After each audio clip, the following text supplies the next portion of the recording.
Linda, and welcome back to my channel. This video is going to be part 2 of a 2-part series on a morning and evening routine.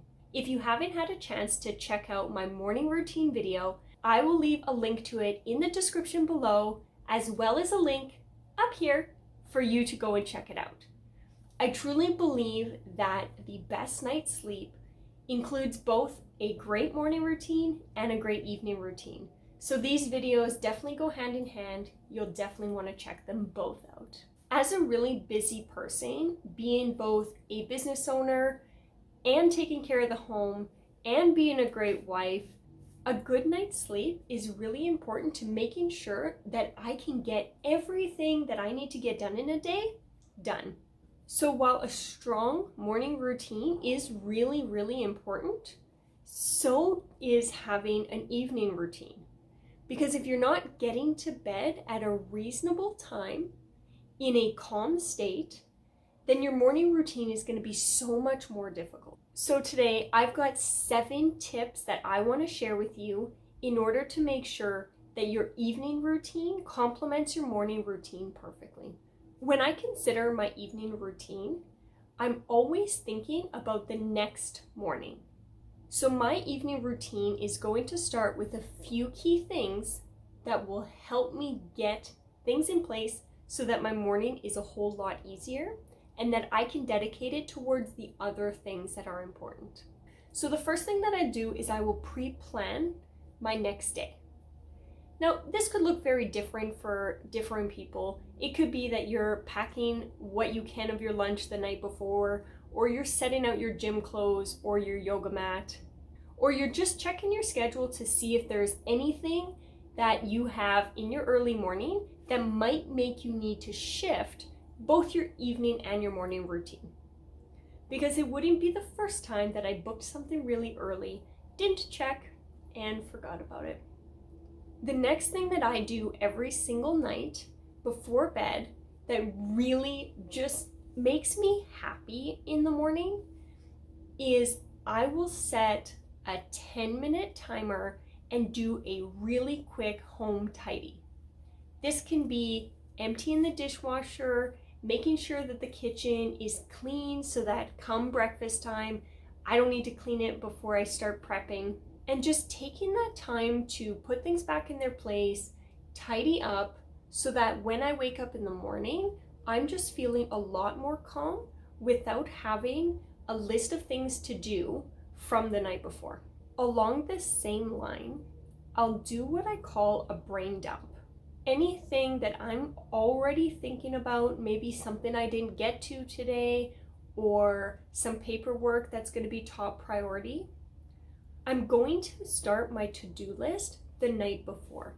Now, while this may not work for everybody, because if you start doing a to-do list, then you start thinking of the things you need to do.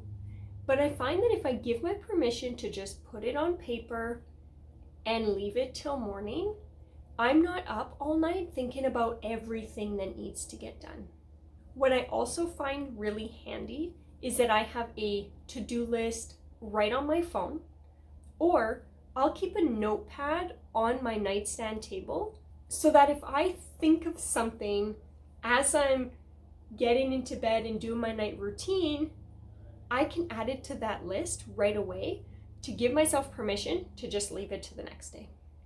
So now that my evening routine has worried about tomorrow, I think it's important that we make sure that a little portion of our evening routine is set aside to just calming our mind and getting us into a restful state.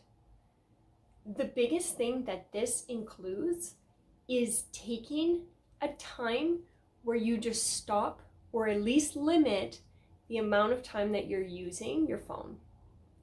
Now, obviously, we've all heard about the blue light and how the blue light stops production of melatonin and makes it difficult for us to go to bed. And a lot of phones now, they have a special nighttime filter that gets rid of the blue light. But even if we exclude light from the equation, things like social media or our email are just mentally stimulating.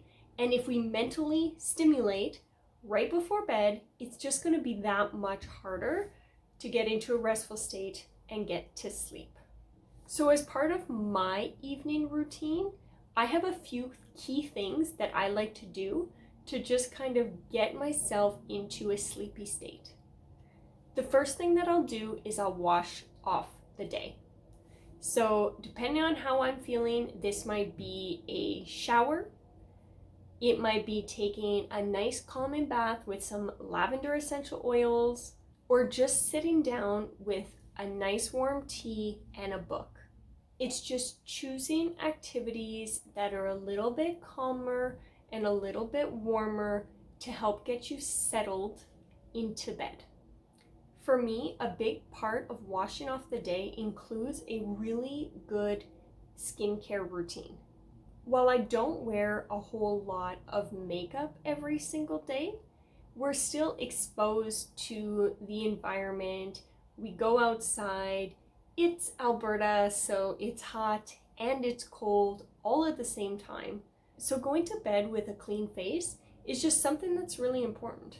Not only that, but if I go to bed with a face full of makeup, I'm definitely going to have to wear makeup the next day because I'm going to totally break out.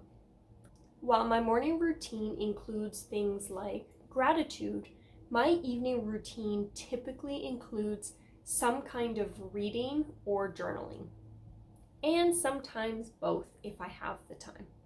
I believe that having positive thoughts in the morning sets you up for a good day, but also having positive thoughts right before you drift off also sets you up for a really great morning. The last thing anyone should be thinking about as they're drifting off is all that they have to do the next day, the emails that they need to check, and other people's drama on social media.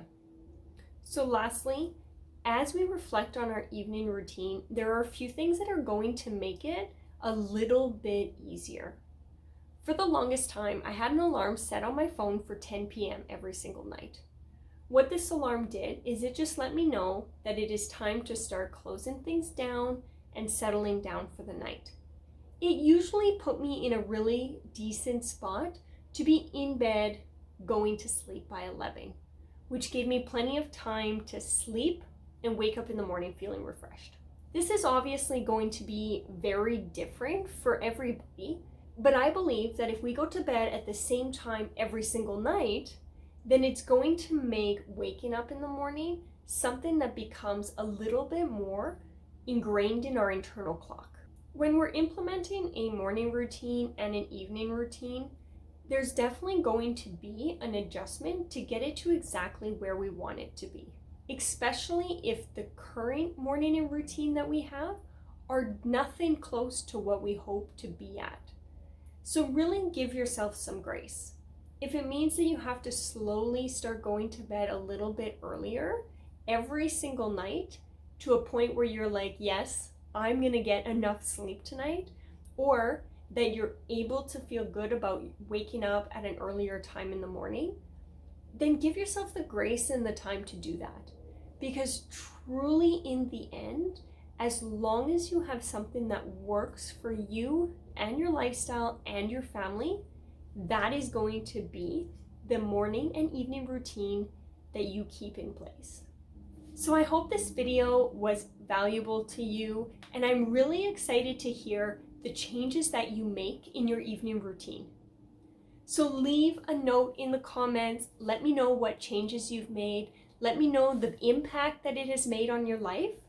And if you like this video, please give it a thumbs up, and definitely be sure to hit the subscribe button so you don't miss any more awesome videos like this one. Thank you for joining me. I'll see you next time.